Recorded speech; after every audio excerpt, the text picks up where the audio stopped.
I'm Senator Bob Huff. I'm here today with Darrell Johnson and learning a little bit more about OCTA, what it does, what it is, how it's spending our money.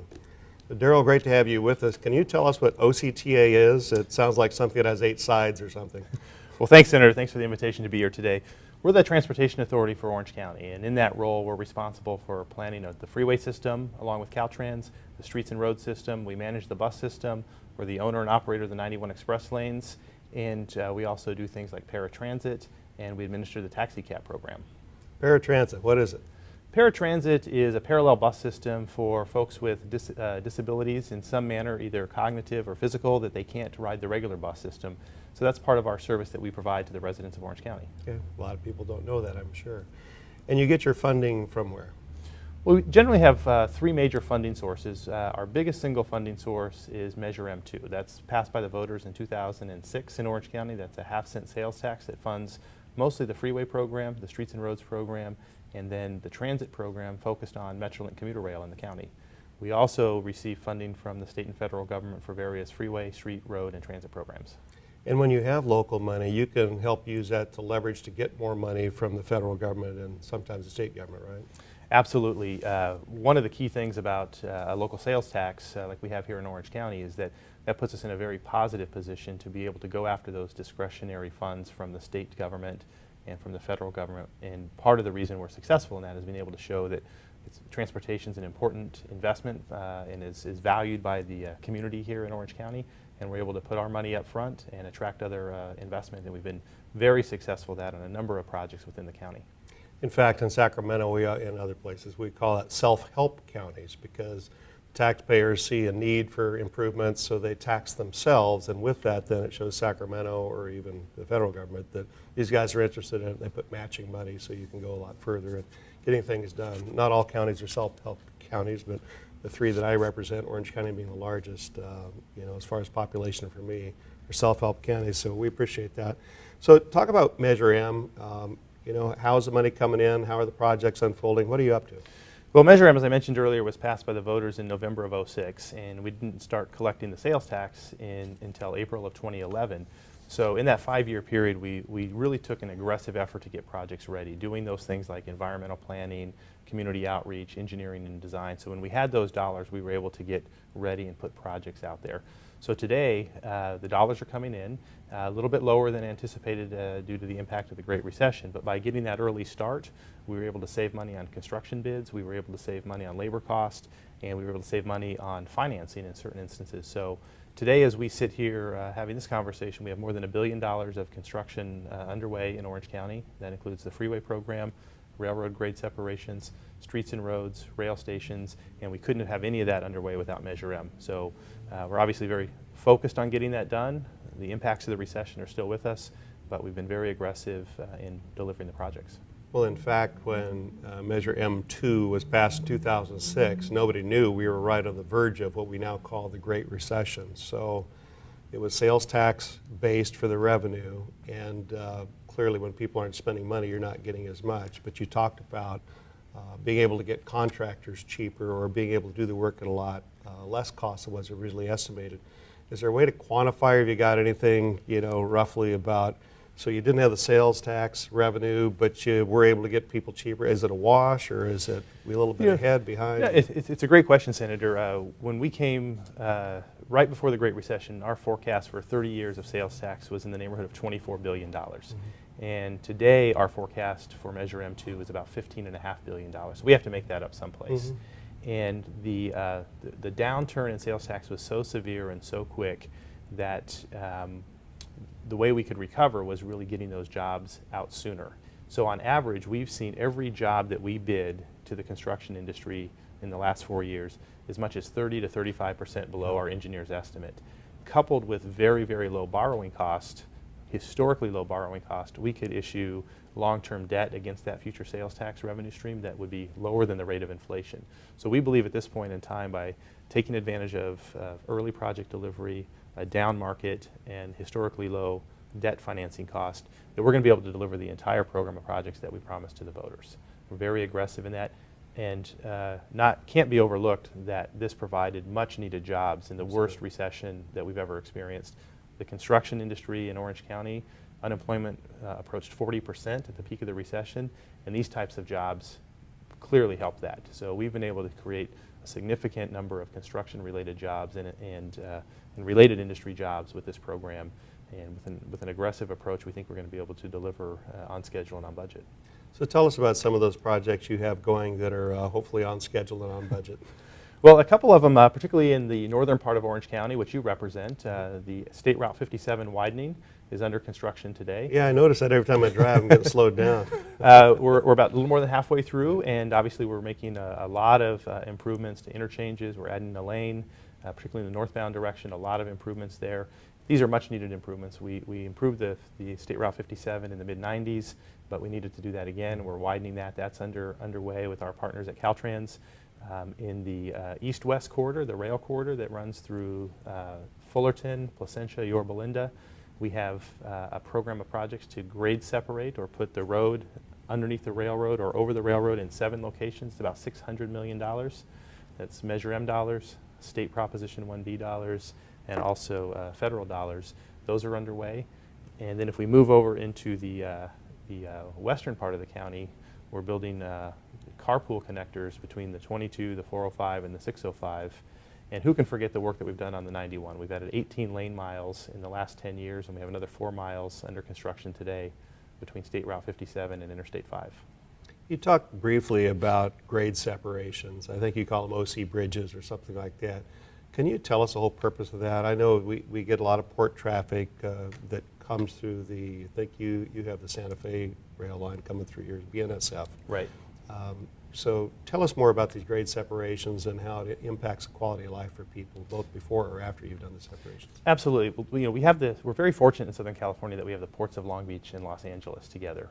Together, they're the single biggest port complex anywhere in the western U.S., and 40% of all the goods that come into the United States come through those 2 ports. That's great news for jobs within the area. It's great news for consumers in the nation. But it has impacts. Those long trains that come out of the ports moving east into the center of the country, into Chicago and onto the East Coast, they can be more than 1 mile long, and new technologies are going to allow them to be more than 2 miles long. So every time one of those trains crosses one of our local arterial streets, that's a problem. We have delay opportunities or delay cost, people trying to get to work, to school, to their job, all of those types of things. Emergency response times are impacted, just the hours of delay that accumulate with that. So the idea here is to mitigate those impacts, to have the street network work better in the northern part of the county and have the rail line move quicker. So it's really a sort of a win-win for the economics of goods movement and freight movement, and a win for the residents that are traveling and living around there, around those separations. Also reduces noise, no horn blowing, none of those types of things, and it's just a better quality of life. Yeah, OCTA has kind of helped pioneer these quiet zones or areas where they don't blow horns, but when a lot of people don't realize the trains have to blow their horn when they come to an intersection unless certain things have been put into place, but you have a grade separated where they don't have to come in conflict with the cars.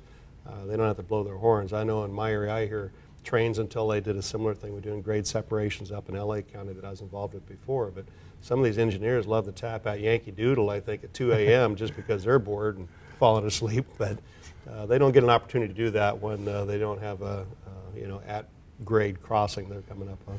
Well, we hear a lot from our constituents here in Orange County about train horns, and strangely enough, the farther you are away from the crossing, the more romantic and nostalgic it is. If you're close to it, chances are you don't really like it. It's jarring. It's jarring, and we're trying through a series of efforts under quiet zones as well as the grade separations to help mitigate that. So it's really a multifaceted program that has a lot of benefit. Yeah.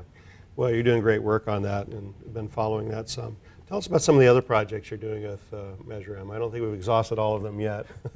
We've got a number of projects that are sort of in what I would call in the pipeline, and we're making some additional improvements on the 91 at the Tustin Avenue interchange area. We've done a lot of work on the 91 recently, and we'll continue to do that.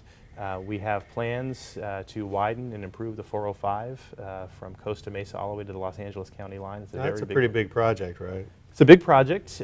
We're still in the environmental planning phase, so we're not exactly sure what the outcome of that's going to be. We want to make sure that we hear from the residents and we hear from the communities on the impacts there. But Measure M calls for at least one lane in each direction from Costa Mesa all the way to the 405.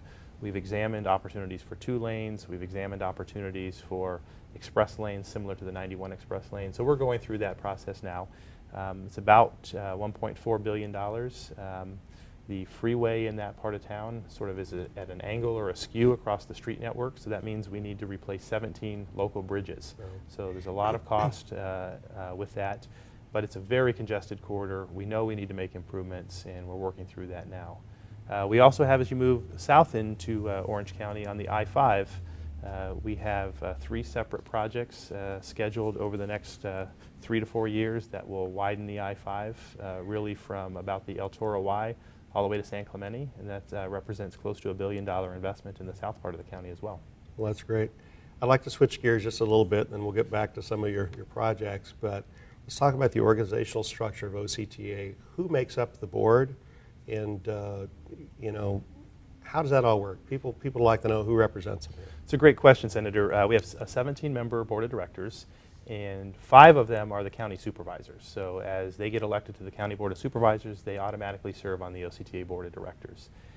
The next 10 are city members. They represent local cities in Orange County. There's 34 cities. Each one of those cities exists in one of the 5 supervisorial districts, and there's a selection process that selects 2 city members from each district, one based upon population and one based upon really what we call a one city, one vote. Those are 2-year terms, and that makes up the next 10 members.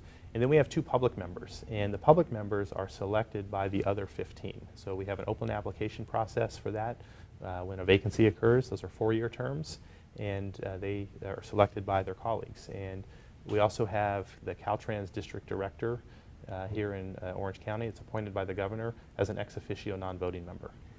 And you have a very diverse board. You're trying to make sure no region of Orange County is left behind. They don't just do improvements in the south end and not the north and things like that, right? Absolutely. We work really hard at the staff level, and I think the board does an excellent job of trying to balance the needs that are very diverse around the county. Fullerton's going to be different than San Clemente. Laguna Beach is going to be different than Anaheim. Anaheim's going to be different than Seal Beach. And the traffic patterns are different. The transportation needs are different. The community needs are different. And we try to have a broad policy look at all of those, as well as a variety of programs that support the needs of each individual community. Well, as I recall, you got a national recognition back in 2005, I think it was, from a national organization, APTA, for recognizing your service that OCTA provides. Yes, we did. The American Public Transportation Association awarded us the Bus System of the Year in 2005. That's a very coveted award. We're very proud of that. We're looking forward to having that happen again in the near future, and we're very proud of the bus system. In Orange County, it's one of those things that many people take for granted, but 1 million people a week ride our bus system. 52 million people a year rely on us to get back and forth to work, back and forth to school, back and forth to any number of activities. And it's been really tough during the last 4 years in the recession to keep the bus service levels and really deal with the service levels that are out there. Pretty excited lately. We've started some new service, and that is something that we could not have thought of 2 years ago, and we're very proud of that. Well, and you talked about bus, so we have a culture in Orange County of cars pretty much. So how does that all, does your board like get irritated when you spend money on buses, or how does the funding for buses come about? The same sources? Certainly not using Measure M money for bus operations. Maybe just talk about that a little bit. Absolutely. To the first part of your question, I think the board does a really good job of understanding the different needs we have in the community. Southern California, the car has historically been king, and that's not going to change in the near future in all likelihood. But there is a shift. We see more people riding commuter rail, Metrolink. We see more people riding our local bus system that have choices. We see more people that are riding our freeway express bus services that own a car, and they choose to ride the bus system. So we believe that as the county becomes a little more dense, there's more vertical housing, more infill development that the cities are doing through their land use planning, we're going to see a shifting of demographics. The other thing we see is an aging of our population in terms of the number of people over the age of 65 as we forecast into the county. We see a lot more of that population looking to the bus system as they can't drive in the future, so we're planning for that. We also see this phenomena where younger people are waiting longer and longer to get their driver's licenses. And that puts a different pressure on the bus system. So we're looking at all of those types of trends to make sure that we understand the balance. And back to the second part of your question, the board, I think they understand that balance. So as we come forward with plans and programs and projects for streets, roads, freeways, commuter rail, and buses, there's a bunch of complicated funding sources for all of those, and we try to present them with the proper information so they can make those decisions, and I think they do a really good job with that. Last part of your question, Measure M2 does not provide any dollars for bus operations. All of the bus operations dollars come through the state, a little bit through the Federal Transit Administration, and then also the fare box, what the riders pay. And we take our role seriously in making sure that those are firewalled and our stewardship of those taxpayer dollars are not used for what things are not supposed to be used for. Well, and as I sat on a transit board in LA County, one thing I like to remind people is when a bus went down there, sometimes you don't see as many people on there as you would like, but every person in there is somebody that's not in a car jamming up their freeways that much more. So certainly it provides a useful service. Absolutely. I always think about the 1 million people a week. If those 1 million trips a week were on our roads and on our freeways, we would have a different problem to deal with. Yeah. Absolutely. Finally, I'd like to ask a little something maybe a little more touchy and not personal, but you have a lot of employees, and there's been a lot said about government pensions, and we've had some pension reform from the state level. It's been kind of imposed on other levels. Some took it upon themselves to do pension reform. Could you talk a little bit about pensions and long-term survivability of our system? Absolutely. We have sort of an interesting workforce at OCTA. Our bus drivers and our coach operators and our maintenance folks are covered by union work agreements. They have always, since the inception of OCTA, paid their share of employee pensions. So we are out in front. We've always been out in front on that. We've never negotiated things like pension cost sharing. With the Pension Reform Act that was passed last year in California, anybody that's hired after January 1st of this year will continue to pay into their pension regardless of the work group. The other unique part that we have at OCTA is we have what we call our administrative staff, which is the project engineers, the mailroom clerks, the directors and department heads of finance and planning and operations, all those folks. In the early 90s, in lieu of pay raises, they were granted some pension contributions. And that's what the Pension Reform Act is trying to deal with. So we took, in April of this year, a proactive approach, and the Board of Directors adopted that. So beginning January 1st of 2014, all of our administrative employees will begin paying into their pension, and over a 36-month period, they'll be paying at 100% of the employee share. And the great thing about that is they're non-represented employees. We don't have to negotiate with them. We don't have any of our administrative staff covered by a collective bargaining agreement. So we had unilateral freedom to work through that without the collective bargaining process. At the same time, they have a pay-for-performance system, so we can pay them for the performance they do. The Board of Directors was very good in being focused on getting that done. We think it's going to save $85 million over the next 20 years, and it'll save $10 million over the next 4 years as we're implementing this. We've recently been recognized by the Orange County Taxpayers Association, as well as the Association of California Cities, for our pension reform efforts, and we're very proud of that. And you should be. You know, OCTA is a great organization, and dare I say it's under sterling leadership with you and the board, doing many things that are coveted by the nation as reflected in your award. And just want to thank you for the opportunity to chat with you a little bit. Well, thank you very much. We're very proud of what we do for the taxpayers in Orange County, and focused on mobility, but at the same time keeping our eye on the stewardship of the taxpayer dollar. So thank you for the opportunity. You bet. I'm Senator Bob Huff. We've been talking today with CEO of OCTA, Darrell Johnson. Thank you so much.